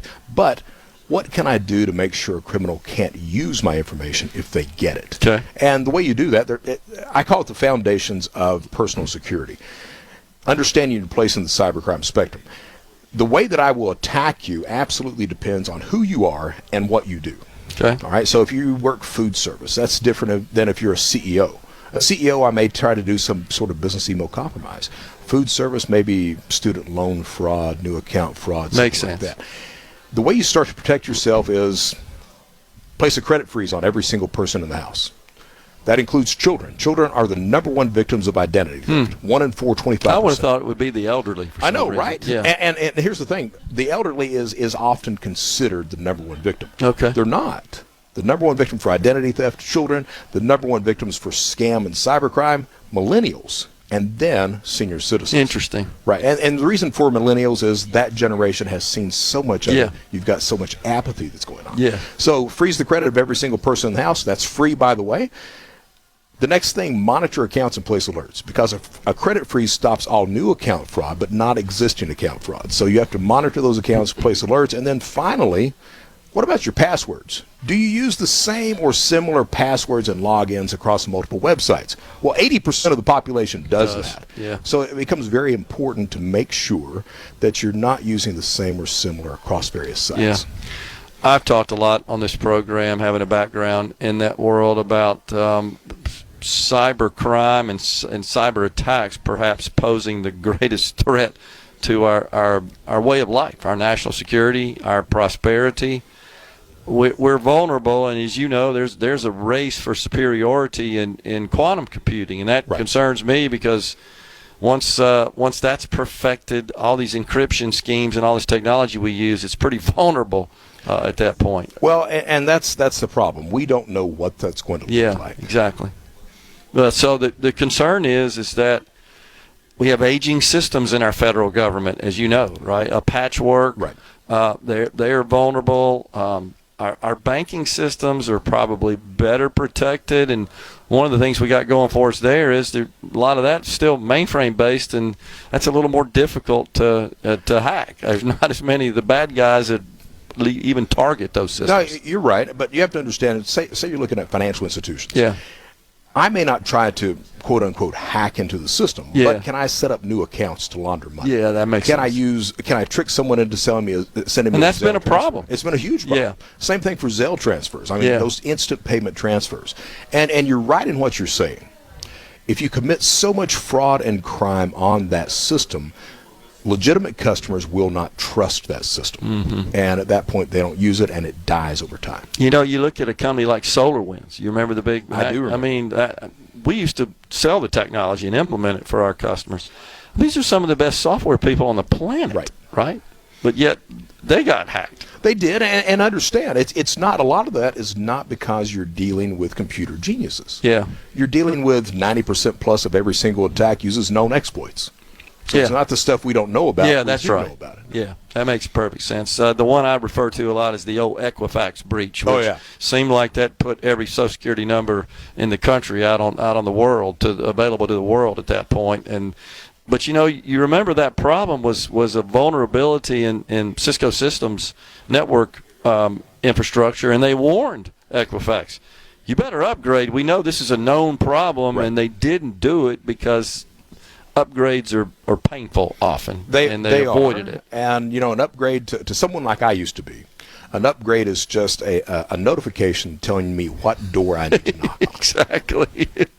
Well, and that's something else, right? Is it not, Brett, that it's kind of indiscriminate. It's not like, well, I think I'm going to go hack this organization or this system. It's more, I'm just looking for an open door somewhere. That's it. Most of the time, it's just opportunity. Yeah. You're looking for it's like going around the house. This one's houses in the neighborhood. This one's locked. This one's locked. Oh, this one's open, right? That's exactly It's not like I'm looking at this specific house in that particular case. Very true. And cyber attacks are much that same way. Right. And they're launched electronically, which means they can hit a lot of them in a very short period of time. Very true.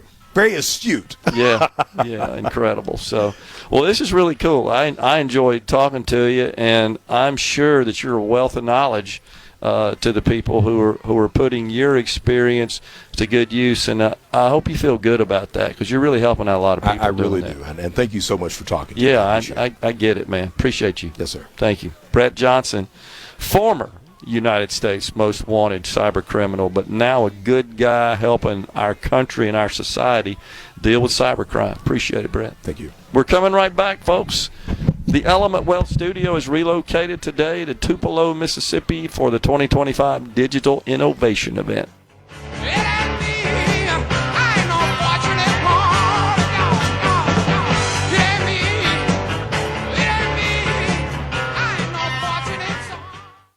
Need cash for The talk that keeps Mississippi talking. We're rolling. Hit it. Go. Play it. Middays with Gerard Gibert on SuperTalk Mississippi.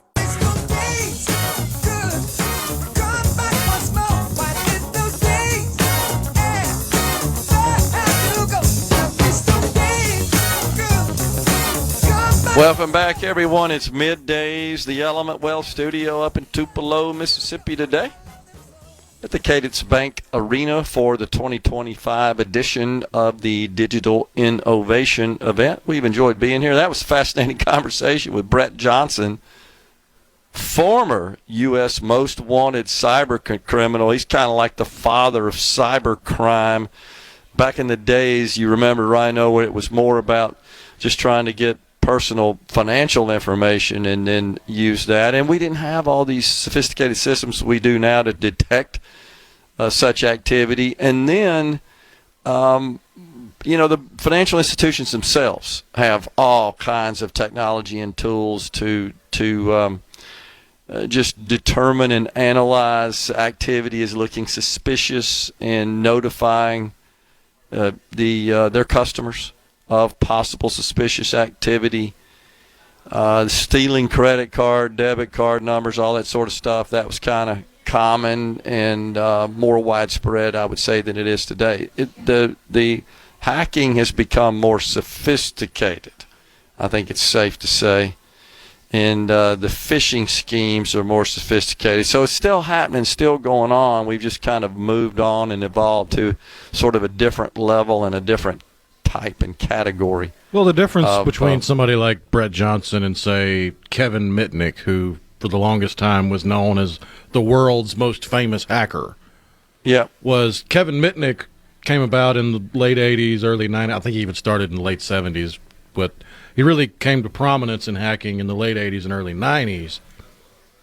And his was less about utilizing the digital tools at his disposal than it was using his exceptional social engineering skills, where you don't have to be able to crack the code or get root or any of these other terms. You just call up the security guard at 3 a.m. when he's dozing off and say, hey, I got a big project that's due at 8 a.m. I need you to read me the number on the back of the modem so I can get it up into the system. And boom, he got access. And it wasn't anything as far as the technical side of it that made him special. It was his social engineering skills. Whereas Brett Johnson came along in the late 90s, early 2000s, and it was a taste of a bit of that social engineering, but it was more using the digital tools that had developed in the time between Mitnick and Johnson for nefarious purposes. Yeah. I think that a lot of that's right. It's just the evolution of it, where we started and where we are today. And now, for example, in your email, I mean, one of the big things with respect to data protection, which is part of the whole cybersecurity umbrella, is we didn't have all these technologies and tools that would protect information being distributed via email out of an organization that it shouldn't. I remember selling solutions to customers for that. But, of course, a prime example would be the healthcare industry, hospitals. And, of course, patient information, patient content is highly confidential and is not to be distributed without some sort of controls on it via email. And, Rhino, we used to have these tools. I can't remember the name of the company. It escapes me right now. But we would have these tools that we could install on a customer's email that was context sensitive, that could actually scan the message for certain words, knowing that this is patient information that's going out. And it shouldn't be going out where it's going. And it would report that to the customer, so they could just know that their systems were allowing that. And I can't tell you the number of hospitals we'd run these tools on, and we'd present this to them and say, oh, no, that's not happening. Like, well, yeah, it is. And I'd say, well, why do you think it's not happening? Well, we have a policy against that. Well, your policy is just a piece of paper, that doesn't mean squat. This is what's happening.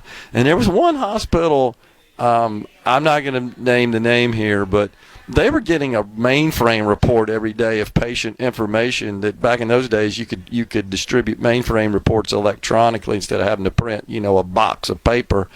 And the deadgum thing was being inserted in an email and then distributed to this big list of addresses. And they denied it was going on. And And the IT manager said, don't tell anybody. I said, man, we got to speak up. This is a problem. And we were hired by your management to do this. But we've come a long way since then. And the good news is we do have all sorts of powerful, sophisticated tools. But as you know, Rhino, you just pointed out, the cyber criminals are way more sophisticated too. So it's a constant cat and mouse game. That would not be, that's called data leakage. That's not as big a risk as just somebody penetrating those systems and using what happened with the Democrat National Party, remember, with Hillary Clinton, where there was just a scheme where somebody pretended to be, I think Microsoft said, hey, you need to reset your password, and the IT manager actually instructed the DNC worker, yeah, that's legitimate, you need to respond to that, and they did. And what happened at that point is they gave their credentials to a hacker who then went and got all the data. You remember that, Rhino? And that's when Hillary Clinton tried to make all kinds of excuses about what happened, but what a mess all that sort of stuff is. Rich in Biloxi says, can we please have Weird Al for a halftime show? We were talking about this Bad Bunny that's going to be performing next year. I've never even heard of Bad Bunny until I saw the announcement yesterday, which is just kind of bizarre. And I long for the just good old-fashioned rock and roll halftime bands. Didn't the Stones? I think they played, right, at halftime one time. Of course, I think it is the Who, right? We verified the last time, 2011 time frame, 10 time frame. A classic rock band played, yeah. Yeah, classic rock. So, and then Prince, I agree. Somebody on the C Spire text line said, yeah, Prince, probably the greatest of all time. I would agree. That was pretty special. You can't go wrong with that. Ben from Madison says, I'm calling on the governor to call a special session. Getting education freedom over the goal line needs to happen in a special session. It's way too easy for the protectionists to use distractions in a regular session. We wouldn't have the Mississippi Miracle if we kept doing the same thing, over and over. It took being bold to see these gains. Yeah, I agree. And I saw an article in the Wall Street Journal, guys, I should point out, that actually complimented the state of Mississippi and said, hey, the state of Mississippi is producing educational outcomes that are better than those being produced in deep blue California. And actually, in this article in the Wall Street Journal, I think it was the editorial board said, California ought to take note. Yeah, it was an opinion piece. I'm looking at it right now. Says California should take note of what's going on in Mississippi. And it was just, simple implementation of a simple phonics to learn English, for example. And just reading. Using phonics to learn how to read. I mean, that's the way we did it in the old days. I don't know why all these smart people had to show up and say, no, we need to change that. Some things you just don't need to change. So I think a return to those standards made sense. Yeah, the title of the article, California Learns from Mississippi on Phonics. The Golden State is now following the Magnolia State's phonics success. Who would have thought that, Rhino, that California is taking the lead from the Magnolia State here, because it turns out it works. And it's just common sense. I know the governor likes to boast about this, and he's right. And also Governor Phil Bryant, instrumental in pushing this through, as was the governor, as the lieutenant governor. But this isn't necessarily a conservative versus a liberal issue. This is just common sense, right? Sadly, Ben, common sense is not so common on the left. I know, and you rightfully point that out a lot. And by the way, I shared this article with Governor Bryant yesterday when I came across it, and just told him I appreciate him taking the lead on that, pushing that through. So he was appreciative of seeing that. But when that makes it to the Wall Street Journal, it's a pretty big deal, man. We're getting a lot of attention for good stuff happening here. I hear you, Ben. I'm not sure we're going to get a special session. And I know the governor, he's an astute vote counter. And he won't call that special session to pass a school choice bill unless he feels like the votes are there. Mo says everyone can want school choice, but it is not going to happen anytime soon. Even if it passed and was signed, it will be challenged in the courts by the NAACP, and history shows the courts always side with them. Hasn't happened in other states, though, Mose. I mean, that's not the case in Tennessee and Arkansas. Arkansas has had it for 4 years. In Louisiana, in Alabama, in Iowa, in Florida, in Arizona. So I don't think that's a big risk. I'm not sure. Not saying that crafty lawyers can't dream up all kinds of pretenses, I'm going to say, for a lawsuit. They certainly can. But I don't think that's a big risk, honestly. I think the bigger is the folks on the right in our state that just don't want to see this happening. We're coming right back with Drake Cushing from C Spire. Stay with us. From the Seabrook Dock. Okay, is everybody ready? I'm ready. Ready here. Middays with Gerard Gibert on SuperTalk, Mississippi.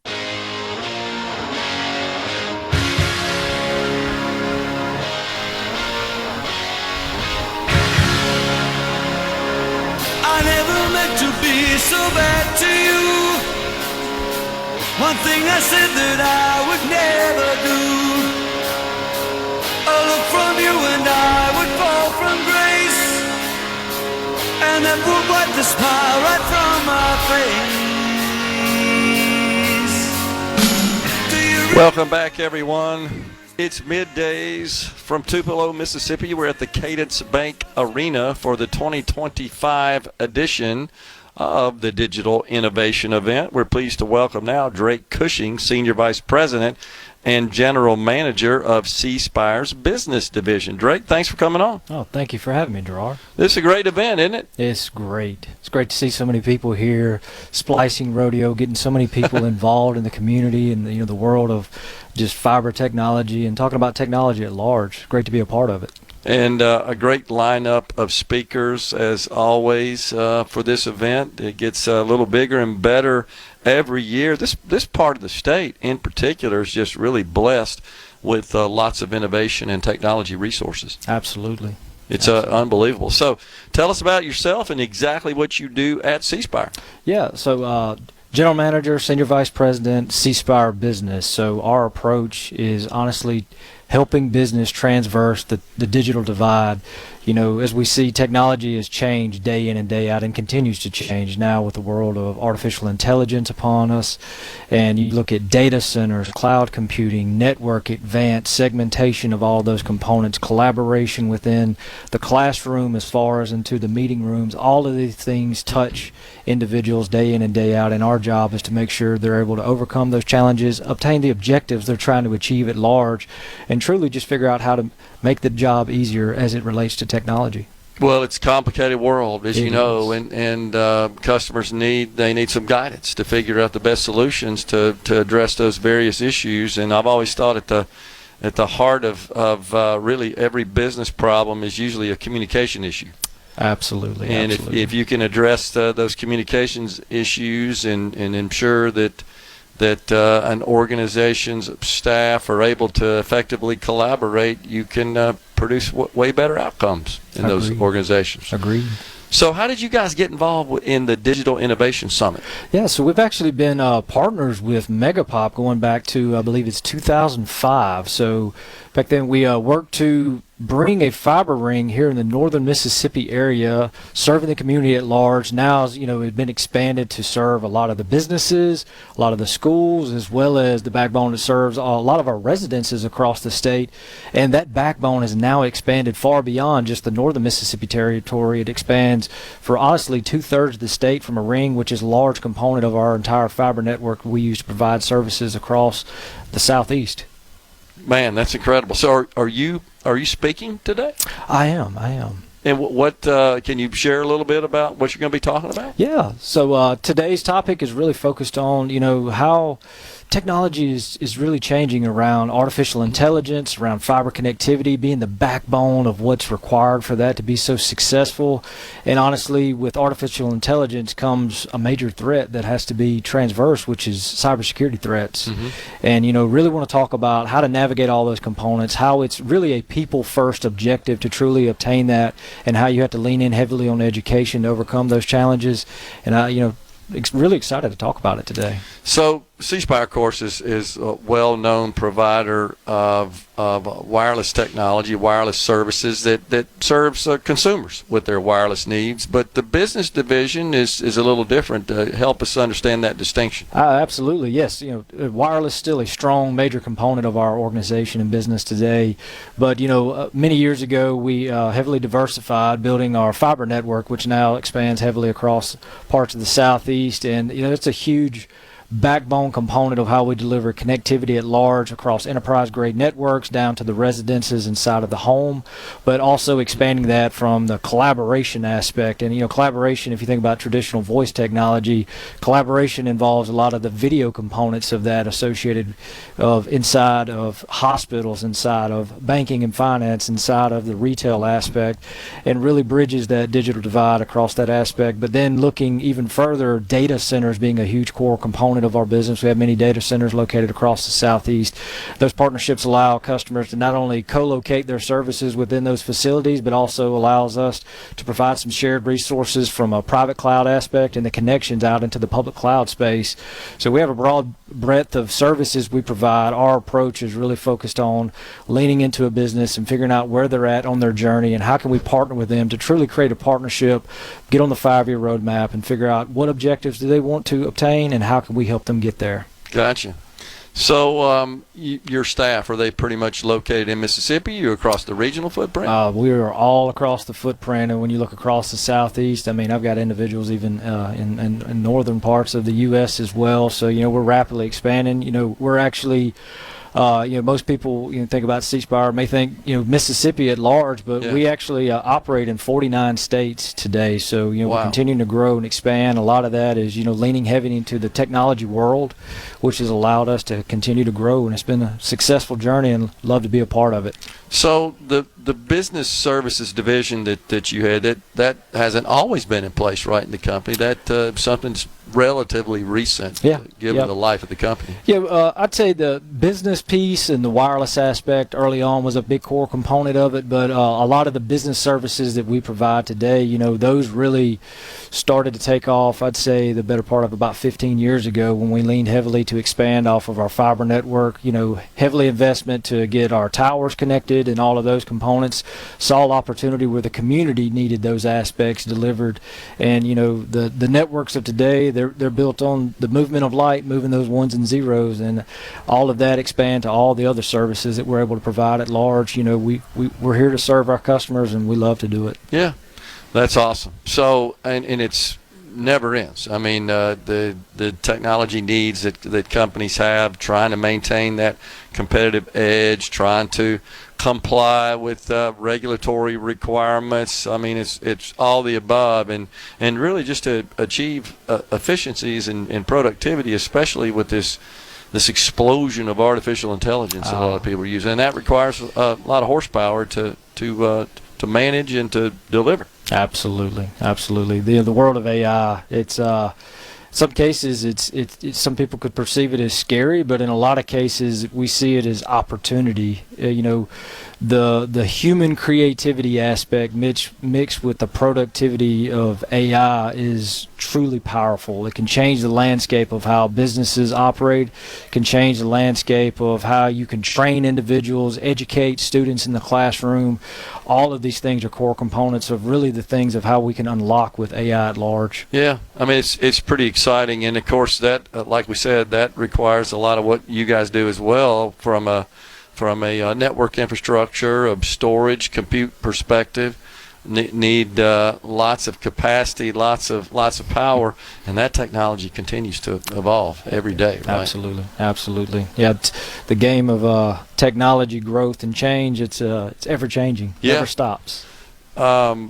I've often described it as a lot of that is kind of out of sight and sort of stuck in closets and in data centers. You can't really see it. You know it's there. You're not really sure you understand it. But what you do know is that when you sit at your device, whether that's a full-size computer or a pad or a laptop or a mobile phone, you just want it to be there and want it to work all the time. And that's what you guys do behind the scenes, is facilitate that and make sure that it's always up and running.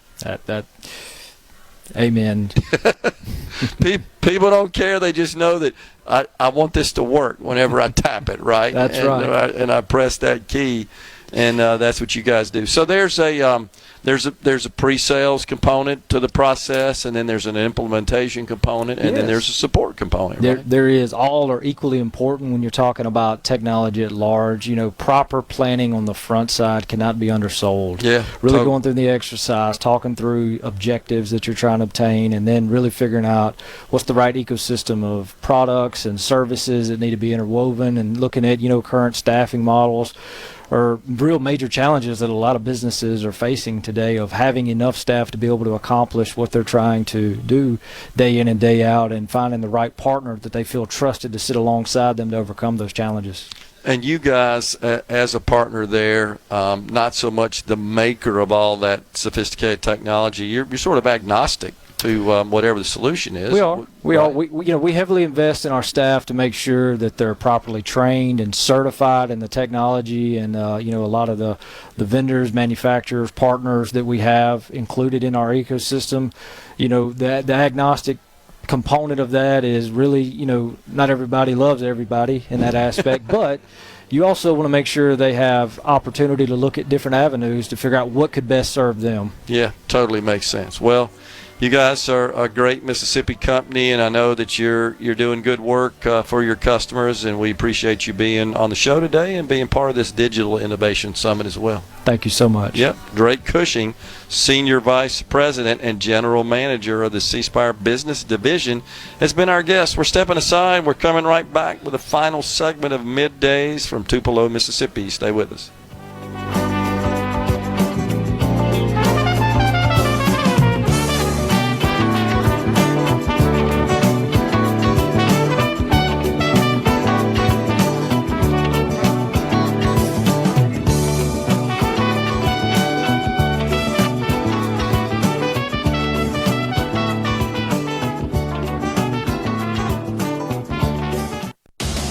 Hello.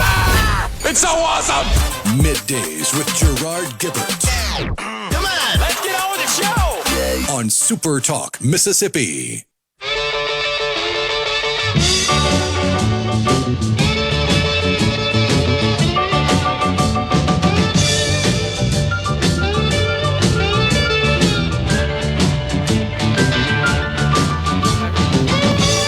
It's Middays from Tupelo, Mississippi for the Digital Innovation Summit, the 2025 edition at the Cadence Bank Arena. Final segment today. We'll be here again tomorrow, and then at the Sanderson Farms Championship at the Country Club of Jackson on Thursday. So on the C Spire text line, whereas Ben and Madison, we shared that with you in the last segment or segment before, is calling on the governor to call a special session to enact a school choice program. On the C Spire text line, we got someone who said school choice is all about the Benjamins. So I asked, what do you mean by that? And this person said, selling curriculum software to private entities, lobbyists contributing to legislators, future expansion to for-profit education ventures. It goes on and on. When something makes no sense, follow the money. Well, first, you're indicating here, asserting that giving people freedom, emphasis on freedom to choose how they want to spend the dollars they send to the state government to educate their children, I don't see how that doesn't make sense. I think it makes perfect sense, unless you're anti-freedom, of course, and you're pro-government and government restriction. But this idea that this is about money, I don't get it.